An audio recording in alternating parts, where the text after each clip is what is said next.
ఈ కథలో చెప్పబోయే హీరో మరెవరో కాదు. 1630 ఫిబ్రవరి 19న మహారాష్ట్రలోని కున్బీ కాపు వ్యవసాయ కులం ఓబీసీలో పుట్టిన శివాజీ ఏ సింహాసన వారసత్వం లేకుండా స్వశక్తితో రాజ్యాన్ని స్థాపించిన మహావీరుడు శివాజీ మహారాజ్. ఆయన మహానుభావుడు. ఈ దేశానికి 2 గొప్ప సేవలు అందించాడు. ధర్మాన్ని నిలబెట్టడానికి 1 గోవులను రక్షించాడు.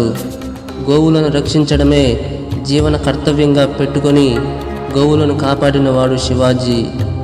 అలాగే వివాహం అయినటువంటి స్త్రీలను కూడా తీసుకెళ్లి మానభంగం చేస్తుంటే ఆ స్త్రీలను రక్షించి కనపడిన స్త్రీ ప్రతి వారిని అమ్మవారిగా చూసి పసుపు కుంకుమ గాజులు ఇచ్చి నమస్కరించినటువంటి ఘనత శివాజీదే.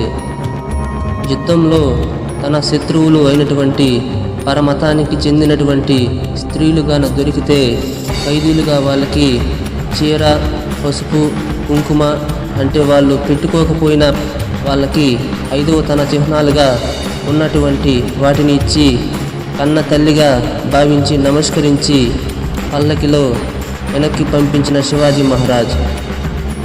అంతటి మహానుభావుడు సమర్థ రామదాస్ ఆయన గురువు.